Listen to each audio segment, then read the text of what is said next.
Good morning, everybody. You must be surprised to see me again so soon. I surprised myself, actually. Oh, greetings to you from what seems to be a sweltering Cape Town summer day. Oh, we've had some really, really hot weather lately, and today has every promise of being just such a day. I hope you had a lovely Christmas and that you were able to spend some time with your friends and your families. And well, we're back again here this morning to look at some of the remainder of the many questions that you kind folk have sent in. So let's just get on with it, shall we? Were there Boers there? Because I met a white man from Zimbabwe once. His father was a pilot in the Bush War, but his accent did not sound Rhodesian at all, more Dutch or German. Were there Boers there? Most certainly. You would find a great many Afrikaans-speaking people in Rhodesia. They were everywhere. They were people that you rubbed shoulders with at work. They were your neighbours, and many of them were your good friends. They, a lot of them had come up to South Africa in what then would have been described as more recent times, but others were descendants of Afrikaner families that had migrated north from South Africa perhaps decades before the Bush War started.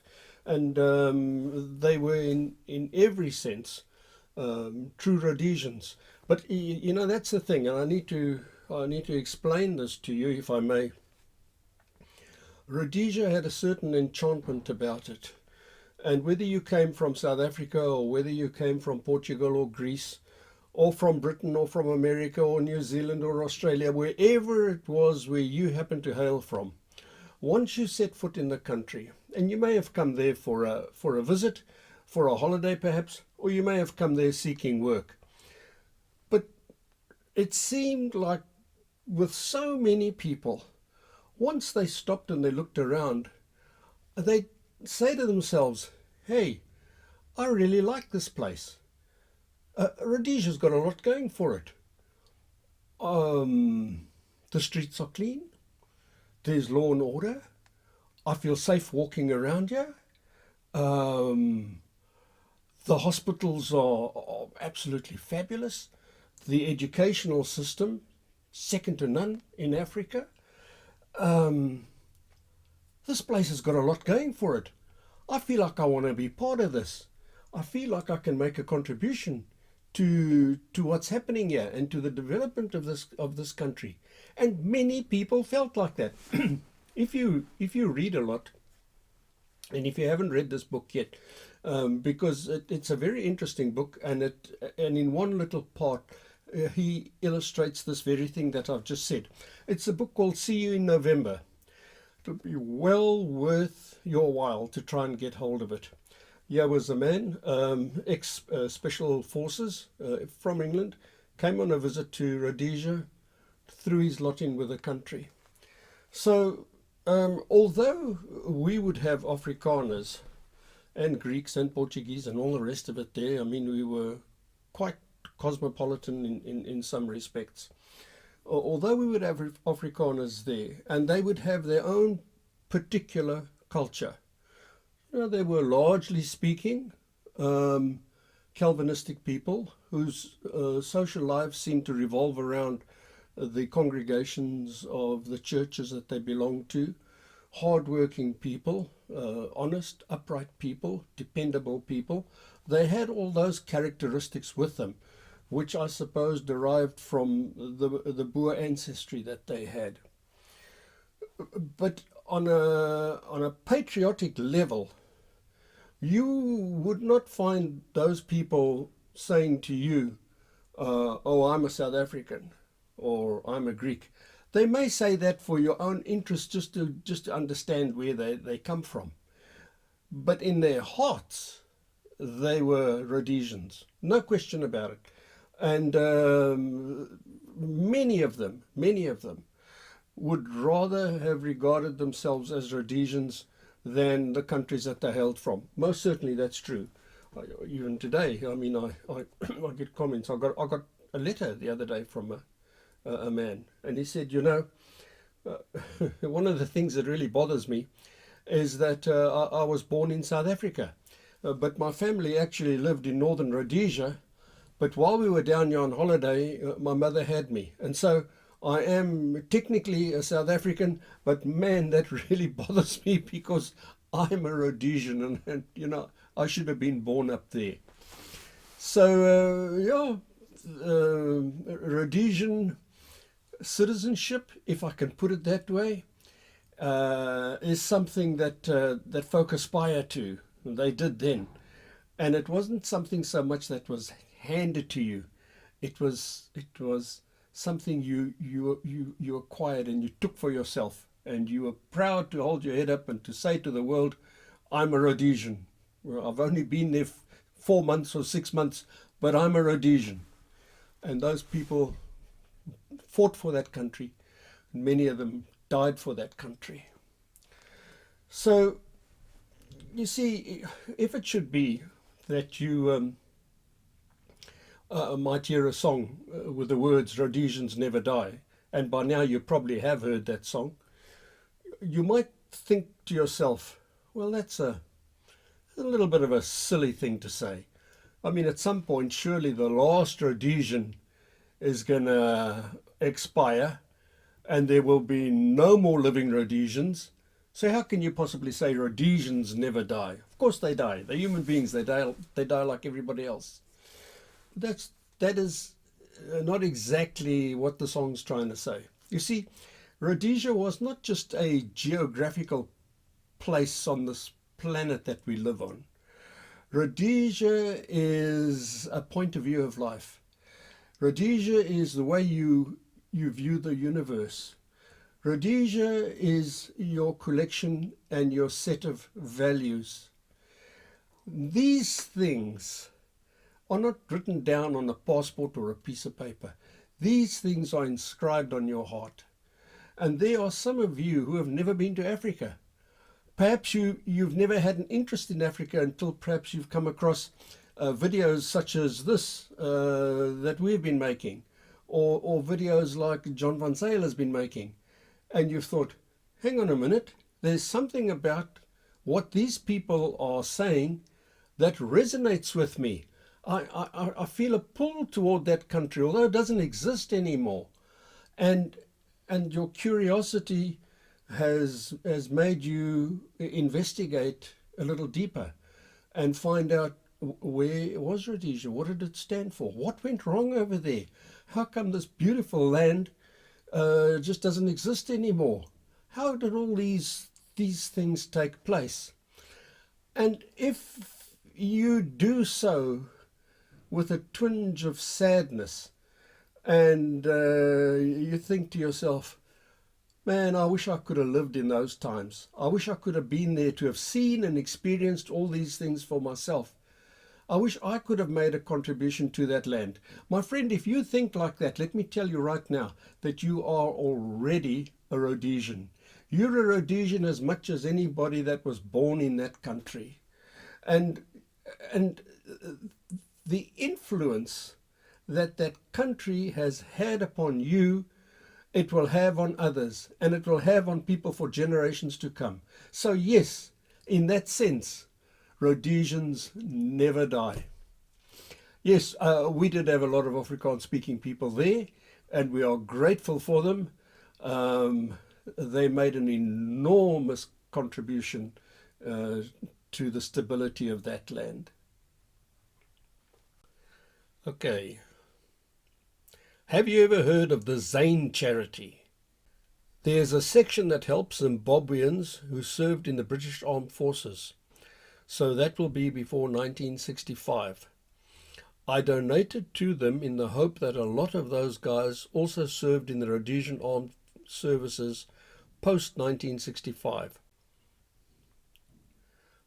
Prior to reading this question, I'm sorry to say that I have not heard of the Zane charity. However, I have done a little bit of research, as much as I've been able to, and certainly it appears on the surface as though they are a worthy organization. Most certainly, folks who served in the Rhodesian Army and Defence Force prior to 1965 would have gone on to have served in the Bush War. Most certainly, there's no question about that. Nothing would have precluded them from doing something like that. So your thinking, your logic is quite correct. If you donated to the Zane organization, yeah, it would be doing good for those soldiers who were in the army prior to 1965. But other than that, I'm afraid that I'm not being very much help to you. If there are other folk in a position like this and they feel that they want to make some contribution to Rhodesian veterans, I would say see if you could find a hold of some Rhodesian association near perhaps where you live. So maybe RLI, Regimental Association, or the SAS, or Sulu Scouts, or one of the others, and contact them. Most of these associations will have some sort of a program whereby they will be assisting, shall we say, ex-servicemen who have fallen on hard times. So you could be sure then that the money would go perhaps more directly to where you want it to go. But other than that, as I said again, sir, thank you very much for your concern and for being willing to help ex-veterans. Thank you. Here's a quick little question. I was wondering if you ever ran into or heard of any Canadian volunteer soldiers during your time in Rhodesia.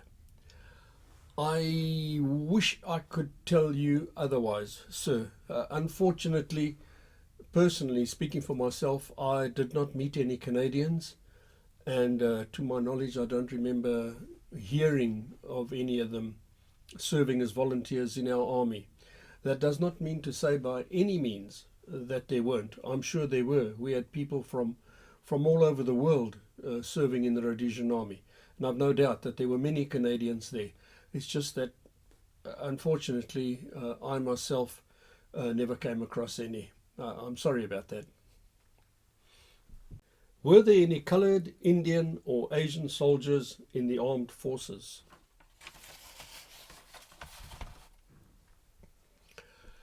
Yes, there certainly were. And they were known as the Rhodesian Defence Regiment. And as the name implies, they were used by and large for guarding purposes.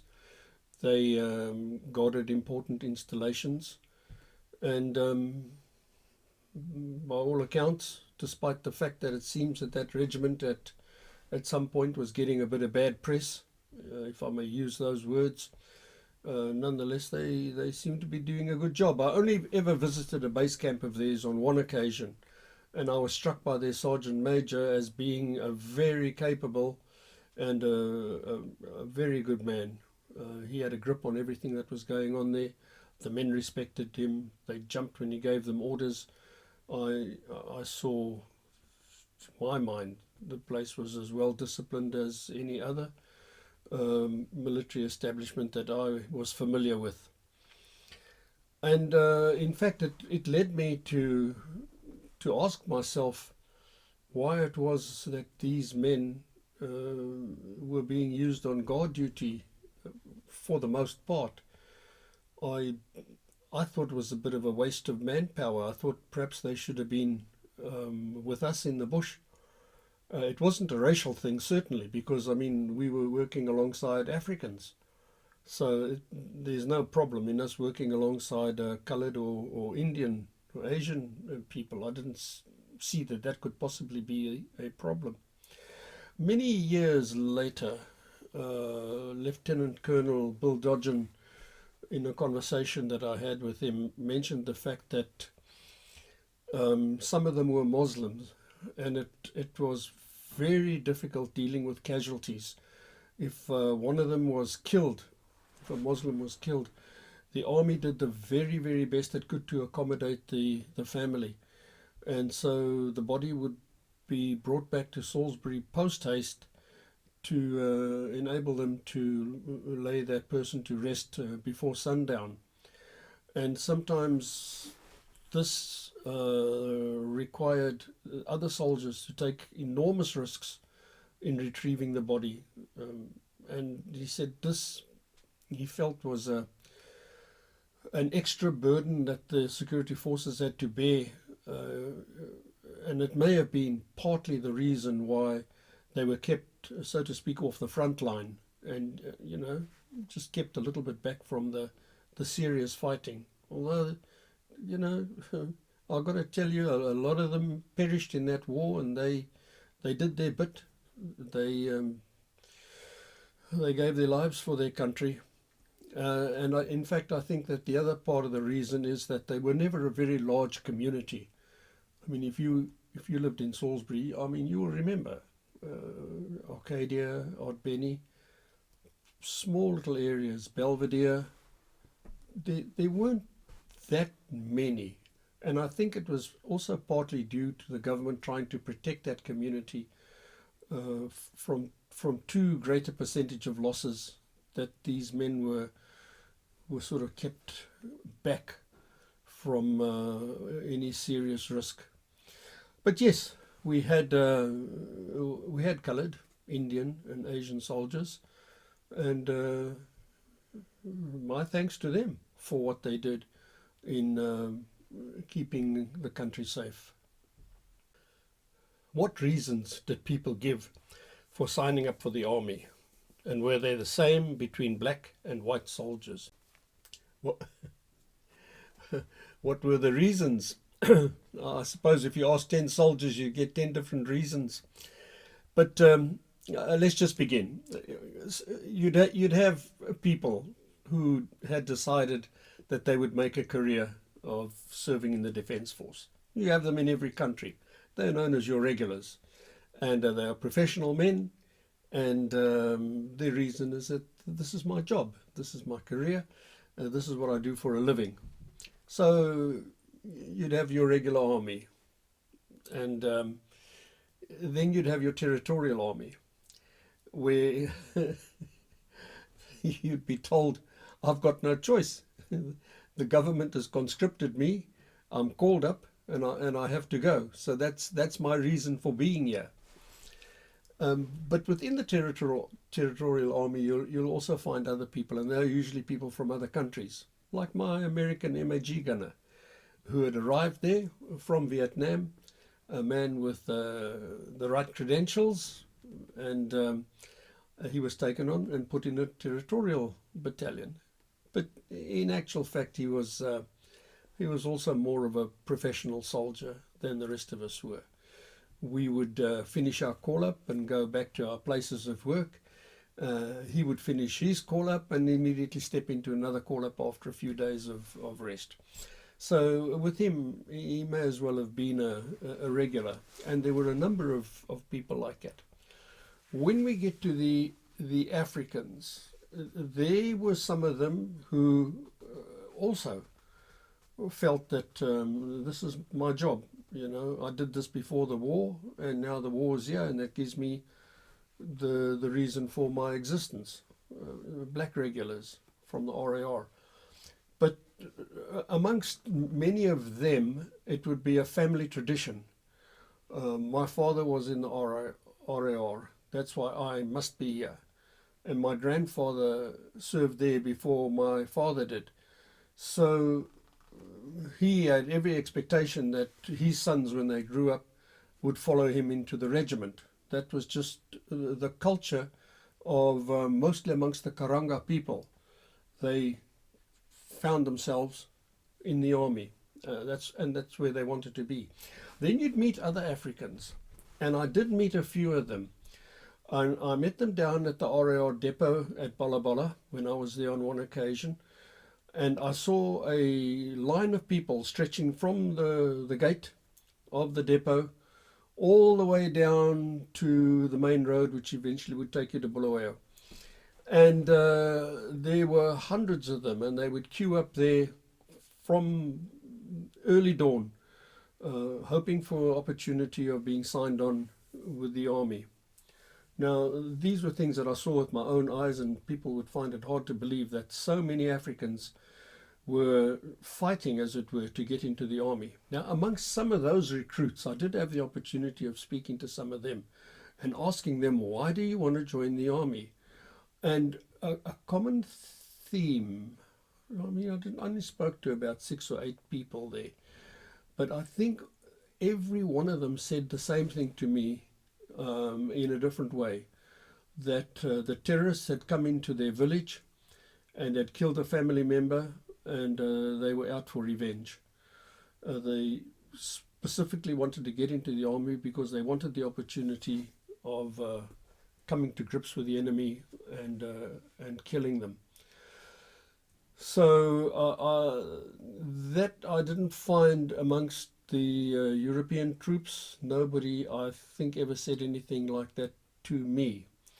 What I did hear there very often was, whether they were territorials or whether they were regulars, was that we have no choice actually. We have to fight because we are fighting for our survival and for the lives of our families. We really did feel as though our backs were against the wall.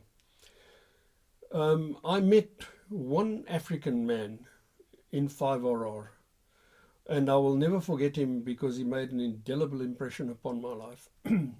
And he was a tracker, and he was possessed of some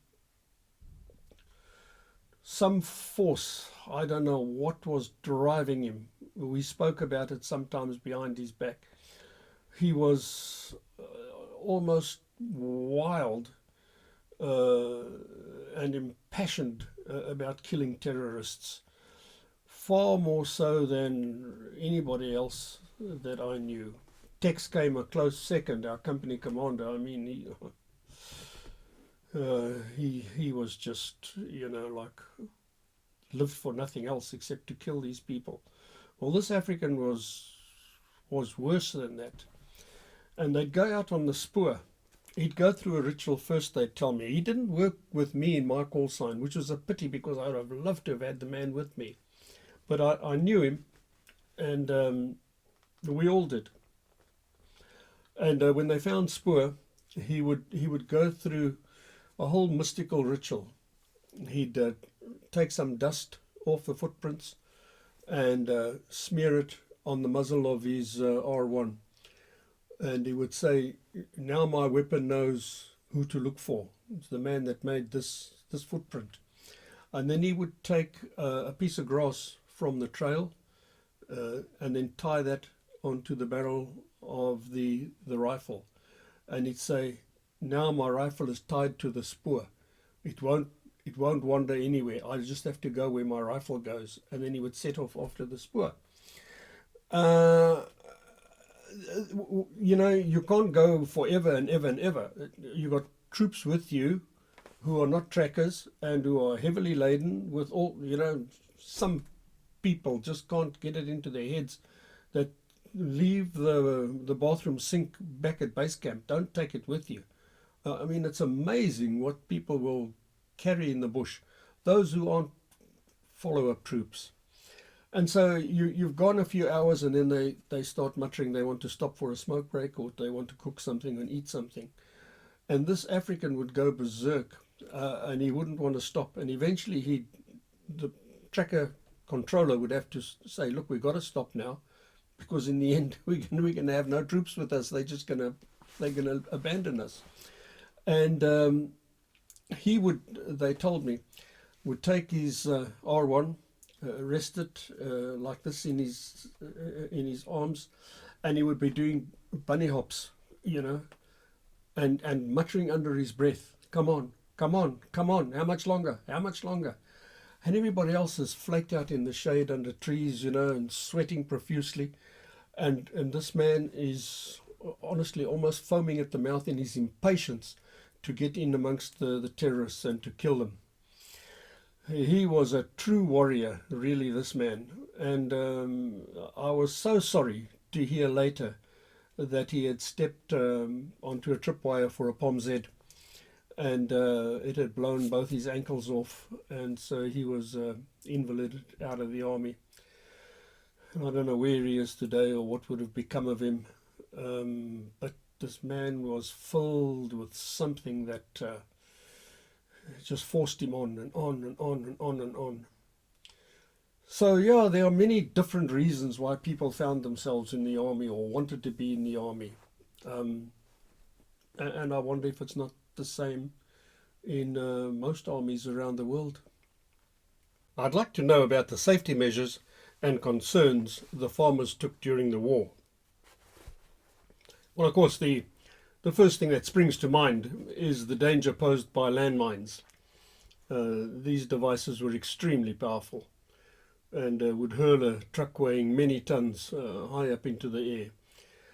And you don't need much imagination to think what would happen to a light vehicle if it detonated one of these landmines.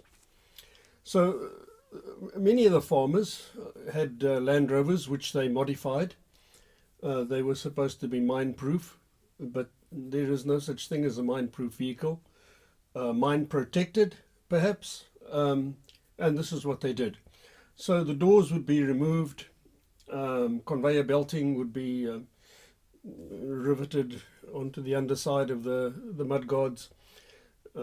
Sometimes sandbags would be fitted to these vehicles, as we did with our 4-5 trucks. But at the end of the day, I'm afraid even all those measures were scant protection against the landmine. They would hurl that Land Rover into the air like a toy. So that was a very, very big danger that every farmer had to face, is travelling around on these gravel roads and not knowing what was buried beneath the surface. And the other danger, of course, was leaving the farm and arriving at the farm. You would be correct to think that every farm was surrounded by some sort of a fence and enclosure, and one would have to stop to open the gate, close it behind you, and that was quite a harrowing time while that was being done. It was it was quite common for farmers to be ambushed at that point. Then the measures they took to protect themselves when they were inside their homes. If you stood outside and looked at the average farmhouse, what I would see would be like cages covering the windows. These would be metal barred structures with wire mesh over it, standing proud of the wall, so that if you hurled a grenade there, it would just bounce off the mesh and drop onto the ground and explode away from the wall itself. Inside the home, you would find a shield, a screen, if you like, partition, made of angerline, again covered in mesh, with rocks and stones and sand and stuff in there, so that if a bullet was fired from outside and it pierced the mesh outside the window, it would still be lodged in the screen and wouldn't go into the room. So from outside you wouldn't be able to really hit anything with small arms fire. You wouldn't be able to see movement within the building. So that was also measures that they took. But very, very hard life. You know, a farmer, under the best of conditions, has got to worry about the weather, he's got to worry about finance, getting his produce to the market, and 101 other things, maintenance of his assets.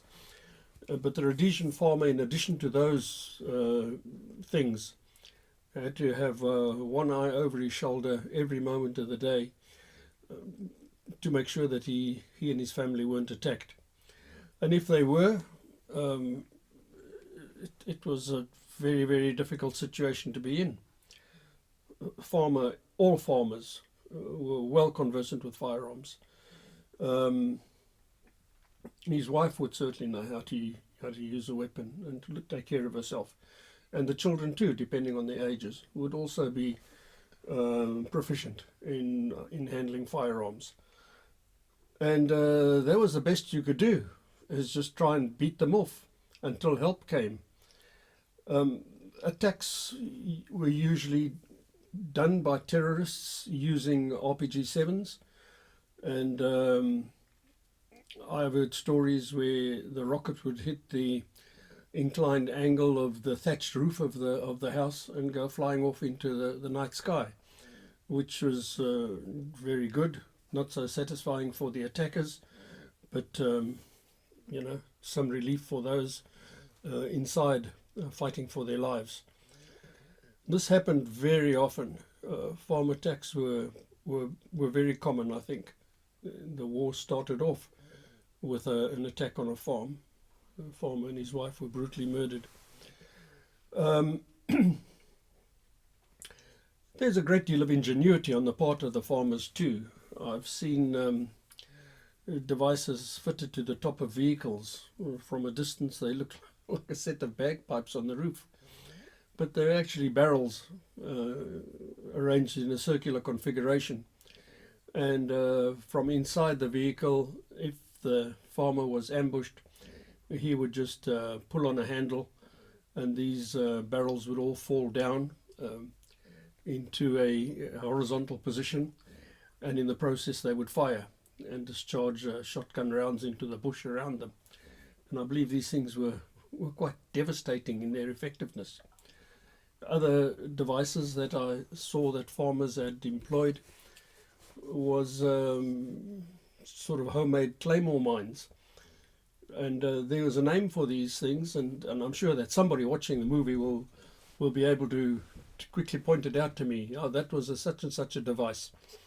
And they would essentially take two plowshares, these two steel hemispheres, if you like, weld them together and fill it up with explosive and other deadly objects like nuts and bolts or whatever would cause devastation when this thing was detonated.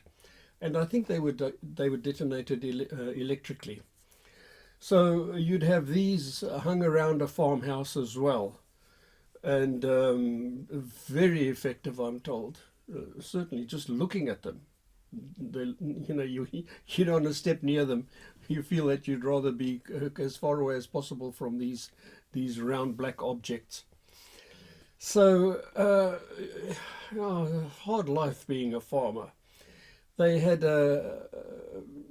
support in the form of what they called an agric alert, and this was a system whereby if your farm was attacked, you could notify your neighbours, notify the authorities, and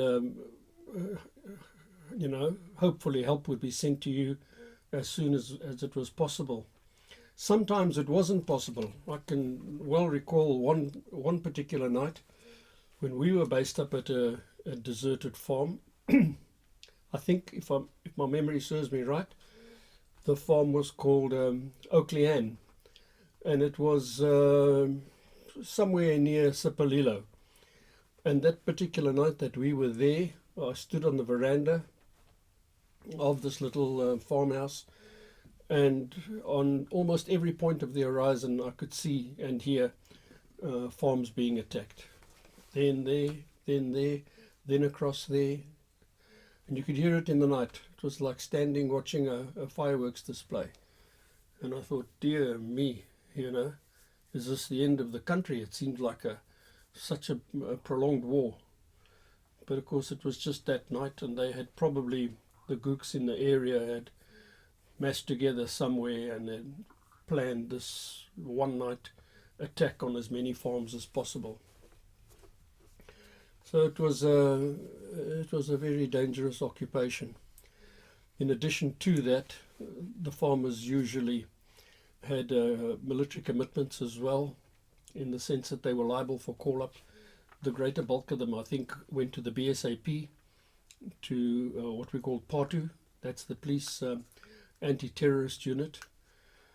So not only did he have to deal with everything that I've described thus far, but periodically he would be called away from his family and his home to go and serve in some nearby district, or in area not too far away. So he had that on his mind as well, what was going on back home while he was busy in the bush fighting terrorists. Very difficult life. I take my hat off to every farmer in Rhodesia. Really, they are people that one can only admire. Really, the backbone of Rhodesian society, I would say. I have often wondered, do Rhodesian veterans receive retirement benefits or a pension for their service from the current government? Or is it tough luck for not being on the winning political side? The short answer, tough luck. Tango Sierra, as we would say in the Rhodesian army. Yes, if you were a territorial soldier, I think the Rhodesian government expected you to make your own arrangements for your retirement and your pension and any medical schemes you might belong to. That was your affairs, and you arranged that through your civilian employer. However, if you were a regular soldier, in other words, a professional man, and that was your job, it might be a little bit different. And I'm not entirely sure of the facts. All I know is that on one occasion, a while ago, I was with the late, great and very capable Henton Yarbek, whom I think some of you will remember as being a RLI commander at one stage, and a man very prominent in the yachting industry here in Cape Town. Well, I knew Henton fairly well, I think, a good friend of mine. And I can recall him saying to me one evening that he was delighted to have heard that Mugabe had increased his army pension. And that rather surprised me, although I didn't ask too many questions. I tend not to be like that. But I gather that he must have been still there when Mugabe took over in Rhodesia, and he probably transferred over into whatever they would call it. You know how they love their words. The Zimbabwe National Liberation Army of the People, or whatever it is that they would have dreamt up to call it. So he must have gone into the Zimbabwe army, maybe been there a while, and then resigned. So he was eligible, I think, through that channel to have a pension. I think John Van Zyl would be able to cast more light upon this. If I asked John, I think he would be able to clarify the position a bit better for me. But my feeling is, I think it's just tough luck. I don't think that ex-servicemen are entitled to any pension from either the certainly not the British government. The old Rhodesian government doesn't exist, of course, and the Zimbabwe government, I think, I don't know, somebody else might have a better understanding of it. But my instincts tell me, no, there'd be nothing for you. Folks, once again, I think that we haven't covered everything. Still a lot of questions unanswered there. And I'll do my best to get round to them without too much delay.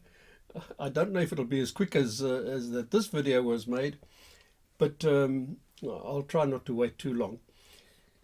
Thank you very much for all the Christmas wishes I had.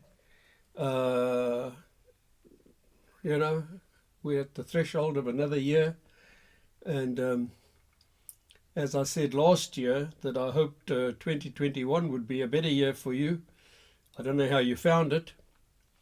I hope that 2022 will be much better. So we'll wait and see what the future holds. But thank you again for your support, your comments and your kind words. I always say that because I always mean it. And look after yourself, take care, and cheers for now, eh?